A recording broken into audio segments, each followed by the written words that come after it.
నమస్తే. ప్రస్తుతం మనతో పాటు ఏపీ అధికార కాంగ్రెస్ ప్రధాన ప్రతినిధి మనతో పాటు ఉన్నారు. కాసర్గడ్డ నాగార్జున. ఆయనతో మాట్లాడదాం. నమస్తే సార్. నమస్తే అమ్మ. సార్, మీరు అపోజిషన్‌లో ఉన్నారు. అంటే ఎంతో కొంత. కానీ ఇప్పుడు మీరేమనుకుంటున్నారు సార్? అంటే మీరు ఒక యువకుడిగా ఏం ఆలోచిస్తున్నారు పవన్ కళ్యాణ్ గురించి? ఎందుకంటే పవన్ కళ్యాణ్ రాజకీయంలోకి వచ్చిన తర్వాత చాలా సంవత్సరాల తర్వాత ఆయనకిప్పుడు అధికారం దక్కింది. అంటే 21 సీట్లు సెంట్ బై సెంట్ వచ్చాయి. కానీ అయినా కూడా ఒక క్లారిటీ లేదు. అంటే ఇంతకు ముందు 14 ఇయర్స్ బ్యాక్ ఎలా ఉందో ఇప్పుడు అలాగే ఉంది అని చెప్పేసి చాలా విమర్శలు వస్తున్నాయి. రీసెంట్‌గా గ్రూప్ 2 ఎగ్జామ్ క్లియర్ అంటే రోస్టర్ క్లియర్ చేసి మాకు మళ్ళీ నోటిఫికేషన్ ఎయ్యండి అన్నా కూడా ఒక్కసారి కూడా అంటే యూత్ కోసమే నేను వచ్చాను అని చెప్పేసి యూత్ అంతా ఆయన నమ్ముతున్నారు. ఈవెన్ చాలా మంది సోషల్ మీడియాలో కొన్ని వీడియోలు పెడుతున్నారు. మేము పవన్ కళ్యాణ్ ని నమ్మాము, జనసేనకి చాలా సపోర్ట్ చేశాము అని చెప్పేసి చాలా మంది యూత్ పెట్టారు. పవన్ కళ్యాణ్ విజన్ ఏంటి? పవన్ కళ్యాణ్ కి అంటే ఇప్పుడు డిప్యూటీ సీఎం పొజిషన్ లో ఉన్నారు, ఒక మంత్రి పొజిషన్ లో ఉన్నారు. కానీ ఆయన ఏం చెయ్యలేకపోతున్నారు అని చెప్పేసి విమర్శ. మీరేమంటారు?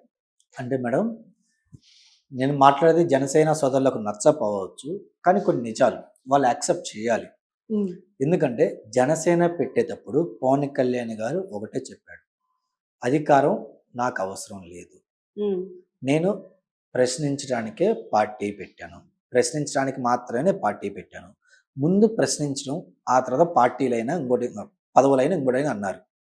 సో ప్రశ్నించడానికి అన్నప్పుడు జనరల్గా ఎవరు ప్రశ్నిస్తారంటే యువకులకి, యూత్కి ప్రశ్నించడం అంటే చాలా ఇష్టం. వాళ్ళు కొంచెం పోరాట పటిమ కలిగిన వాళ్ళు, కొంచెం ఇదిగా ఉంటారు. కొంచెం వయసు ఉన్న పర్సన్ ఏంటంటే నిదానంగా ఆలోచించి ఇంకోటి చేస్తారు. కానీ యువకులకు అలా కాదు, ప్రశ్నించడమే వాళ్ళకి తెలిసిన విధానం. దానివల్ల పవన్ కళ్యాణ్ గారి ఫ్యాన్ బేస్ కానీ సినిమా ఓరియంటెడ్ కూడా కానీ యూత్ బాగా అట్రాక్ట్ అయ్యారు. యూత్ ఆయనకి మంచి ఫాలోయింగ్ ఉంది. అయితే పోయినసారి ఓడిపోయి ఒక సీట్ వచ్చి ఓడిపోయినా కానీ యువత లేదా జన సైనికులు ఆయనకి అండదండగా నిలబడ్డారు. నిలబడి ఈరోజు ఇండియాలో ఏ పార్టీ, ఆఖరికి మా పార్టీ కాంగ్రెస్ కూడా లేనంతగా, స్వతంత్రం తీసుకొచ్చిన పార్టీగా మాకు లేనంతగా కూడా మీకు 100కి 100% స్ట్రైక్ రేట్ ఇచ్చినారు. అవునా? అలాంటప్పుడు ప్రజలకి మీరు ఎంత రుణపడి ఉండాలి? ఈయన స్కాములు చేసిందని చెప్పి నేను అన్నాను, ఎందుకంటే ఇంకా బయటికి రాలేదు కాబట్టి, అలాంటి అట్మాస్ఫియర్ పడలేదు, కనపడలేదు. నేను స్కాములు చేసినైతే నేను అనలేను మేడం. మీరు ప్రజలకు ఎంత రుణపడి ఉండాలి? యువత ఉద్యోగాల కోసం, ఇంకోటి కోసం, రోస్టర్ కోసం రోడ్లు ఎక్కి నానా యాగిరి చేస్తుంటే మీరు కనీసం అప్పుడు ఢిల్లీలో ఉన్నారు, ఆ తర్వాత హెల్త్ ఇష్యూ వచ్చింది, హాస్పిటల్లో జాయిన్ అయినా కానీ మరుసటి రోజు మీరు అసెంబ్లీకి వచ్చారు కదా.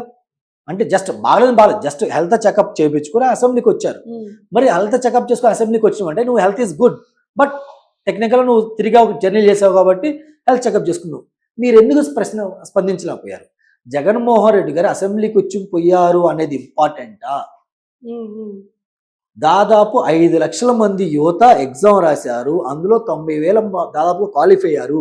90,000 అంటే ఆల్మోస్ట్ 1,00,000 వేసుకో, 1,00,000 ఇంటూ 5 ఇంటికి 5 వేసుకున్నా కానీ 5 లక్షల జనాభా ఉన్న సంఖ్య. సో వాళ్ళ కుటుంబ పరిస్థితి ఏందని చెప్పి మీరు ఎందుకు మాట్లాడలేకపోయారు? అసెంబ్లీల కంటే మీరు ముందు ఎందుకు మాట్లాడారు? యువతకి ఇలా రోస్టర్ విధానం ఇలా పెట్టారు, నేను ఆ టైంలో అందుబాటులో లేను, సో నేను తెలుసుకున్నాను, నేను ఇది అని చెప్పి ఎందుకు మాట్లాడలేకపోతున్నారు? అంటే ఈయన ఇప్పుడు క్వశ్చించడానికి అది రావాల్సింది. అధికారంలో ఉన్నారు కాబట్టి అపోజిషన్ లీడర్ కానీ ప్రజల సమస్యలు తీర్చాలి. అపోజిషన్ క్వశ్చన్ అరైజ్ చేస్తే ఆ క్వశ్చన్ ఆయన తీసుకొని దానికి ఆయన సొల్యూషన్ ఇవ్వాలి. ఆయన సొల్యూషన్ ఇవ్వడం కంటే అధికార పార్టీలో ఉండి క్వశ్చన్ చేయడం ఎక్కువవుతుంది కదా ఆయనకి.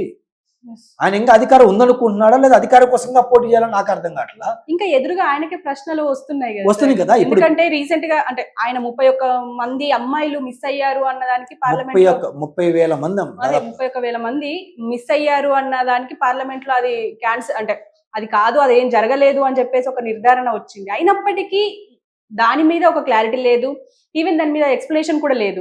అంటే ప్రతిదానికి ఆయనకే ఎదురవుతున్నాయి ప్రశ్నలు, కానీ ఆయన ఎక్కడ ప్రశ్నిస్తున్నట్టు అయితే లేదు. మరి అధికారంలో ఉన్న టీడీపీకి సపోర్ట్ గానే ఉన్నారు అని అంటారా? మేడం, ప్రజాక్షేత్రంలో ఉన్నప్పుడు నేను మిమ్మల్ని ఇలా చూపించానంటే మీ వైపు 1,000 చూపిస్తాయి, నా వైపు 3-4 వేలు చూపిస్తాయి. ఇప్పుడు పవన్ కళ్యాణ్ గారు నేను ప్రశ్నిస్తా అని చెప్పి కాంగ్రెస్ దగ్గర నుంచి వైసీపీ దగ్గర నుంచి ప్రతి బీజేపీ అందరూ ప్రశ్నించారు కదా. ప్రశ్నించేటప్పుడు ఈయనకు కూడా ప్రశ్నలు పడతాయి కదా, మరి ఆయన ప్రజలకు ఆన్సర్ ఇవ్వాలి కదా. ఆన్సర్ ఇవ్వడానికి ఈయన ప్రజాక్షేత్రంలో ఎక్కడ ఉంటున్నాడు? గుళ్ళు గోపురాలు పట్టుకొని తిరుగుతున్నాడు. ఆ గుళ్ళు గోపురాలు పట్టుకొని తిరగటానికి నీకు అసలు ఉప ముఖ్యమంత్రి పోస్ట్ దేనికి, ఎమ్మెల్యే పోస్ట్ దేనికి? నువ్వు పార్టీ పెట్టి ఎవరు సపోర్ట్ చేయాలో వాళ్ళు సపోర్ట్ చేసి నువ్వు గుళ్ళు గోపురాలు తిరుగు, లేదా నీ పోస్ట్ వేరే ఎల్లయ్యో పుల్లయ్యో మల్లయ్యకి ఇచ్చి నువ్వు తిరుగు. అతను ఫైట్ చేస్తారు కదా, అతను ఉప ముఖ్యమంత్రి పదవి తీసుకొని ఆయన ఫైట్ చేస్తారు కదా. నేను ఉన్నాను, ఎర్లీ మార్నింగ్ లేచాను, రెడీ అయ్యి డిబేట్ గుమ్మదానికి వెళ్తుంటే నేను బొట్టు పెట్టుకో దేవుడు దండం పెట్టుకుని పోలేదా? నీకు అలా దేవుని మీద భక్తి ఉంటే సరే నువ్వు పూజ చేసుకో, ఎల్లు ప్రజాస్వామ్యంలో పోరాడు. లేదు పలానా ఊళ్ళో పలానా ఇది టెంపుల్ బాగుందంటవా, అది మన కాన్స్టిట్యున్సీలోనో లేదంటే మన నియోజకవర్గం ఇది మన ఏపీలో ఉన్నప్పుడు నువ్వు ఉన్న ఫస్ట్ ఏం చేయాలి, ఆ దేవుడు దండం పెట్టుకుని రాంగ్లో ఎలా ఎల్లు కదా, ఆ లోకల్లో ఉన్న ప్రాబ్లమ్స్ ఏంటి, వాళ్ళ సొల్యూషన్ ఏంటి, కూర్చొని ఆ ఎమ్మెల్యేలతో డిబేట్ పెట్టుకోవచ్చు కదా. మరి ఎందుకు చేయలేకపోతున్నావు? ఎందుకు చేయలేకపోతున్నారు? నాలెడ్జ్ లేక, అంటే మినిమం అవగాహన లేకుండానే వచ్చారా? అవగాహన లేక, ప్రజల సమస్యలను ఎలా స్పందించాలి, వాళ్ళకి ఎలా ప్రాబ్లమ్స్ సాల్వ్ చేయాలి ఇంకోటి తెలియక, లేదంటే తెలిసినా ఇప్పుడు ఏముందిలే నేను గెలిచానగా అనేది అది ఆయనే చెప్పాలి. ఆయనకి ఏంటంటే ఆయనే చెప్పాలి, ఎందుకంటే జన సైనికులు కూడా చెప్పాలి మీ ఉప ముఖ్యమంత్రి గారు ఏం చేస్తున్నారు, మీకు మాట ఇచ్చింది నాకు చేసేది. ఎందుకంటే గ్రూప్ 2 అనేది రోడ్ల మీద ఎంతమంది వచ్చారో మేము చూసినాం కదా, ఇప్పటికీ ఆయన ఎందుకు స్పందించట్లేదు? ఈవెన్ నిన్న కూడా అందులో కూటమి ప్రభుత్వం స్కామ్ చేస్తున్నా ఇంకోటి చేస్తున్నా కాదు, అది వైసీపీ గవర్నమెంట్ ఉన్నప్పుడు తప్పు చేసింది. అధికారం రాకముందు ఆయన స్పందించాడు, స్టూడెంట్కి యువతకి నేను అండగా నిలబడతాను, మన యువత రాజకీయంలో రావాలి, మనం డబ్బులు లేని రాజకీయం మనం చేయాలి, ఇలా గొప్ప గొప్ప స్టేట్మెంట్ యువత కోసం ఇచ్చి యువత రెచ్చగొట్టి యువతను తీసుకొచ్చాడు కదా. మరి అదే యువత కష్టకాలంలో ఉంటే వీళ్ళు ఎందుకు నిలబట్టలా? ఈయన ఒక్క సీటు గెలవనప్పుడు కూడా 2 చోట్ల పోటీ చేస్తే 2 చోట్ల ఓడిపోయి ఒక ఎమ్మెల్యే సీట్ ఉంటే ఆ ఎమ్మెల్యే కూడా వైసీపీలో గెలిచినా కానీ జనాలు ప్రజలు యువత ఈయన వెనక నిలబడ్డప్పుడు ఈయన ఈరోజు ఉప ముఖ్యమంత్రి అంటే ఆల్మోస్ట్ గవర్నమెంట్లో A2 ర్యాంక్. అలాంటప్పుడు మీ ప్రజలు అండగా మీరు ఎందుకు నిలబడలేకపోతున్నారు? నిలబడాలి కదా, ఎందుకు నిలబడలేదు అంటే చూడండి ఆయన ఎలా ఉందని మీరు కూడా అర్థం చేసుకోవాలి ఒకసారి. అంటే నిన్న కూడా ప్రెస్ మీట్ అంటే ప్రెస్ ముందు మాట్లాడుతూ కూడా ఓన్లీ జగన్ జర్మనీ వెళ్ళిపో అది ఇది మాట్లాడారు, రాజ్యాంగం ప్రకారం మేము మీకు అది అధికార పక్షం ఇవ్వలేము అని అన్నారే గాని యూత్ అంటే మొన్న జరిగిన ఆ ధర్నా గురించి మాత్రం ఒక్క దగ్గర కూడా ప్రస్తావించలేదు. అంటే కావాలనే నెగ్లెక్ట్ చేస్తున్నారా, లేకపోతే ఆయనకు పక్కన ఎవరైనా ఉండి అందించే దగ్గర విఫలమవుతున్నారంటారా? మ్యామ్ ఇది ప్యూర్లీ జన సైనికులు తప్పు. ఓకే, జన సైనికులు ఎవరైతే ఉన్నారో వాళ్ళు తప్పనాలి. ఎందుకంటే నమ్మినందుకు తప్పంటారా? నమ్మినందుకు నమ్మాలి. ఇప్పుడు మా నాయకురాలు మేమైనా నమ్మినాం, మీ నాయకులు మీరు నమ్మండి. జగన్మోహన్ రెడ్డి గారు వాళ్ళు నమ్ముతలేదు, బాబు గారు నమ్ముతారు. నమ్మడం తప్పు కాదు, మనం ఎవరో ఒకరు నమ్మాలి, నమ్ముతాం. కానీ నమ్మిన తర్వాత మన అధినాయకుడు ఏం చేస్తున్నాడు ఏంటో కూడా మనం చూసుకోవాలి. ఇప్పుడు అలాగే జన సైనికులు పవన్ కళ్యాణ్ నమ్మడం తప్పు కాదు, నమ్మిన తర్వాత మన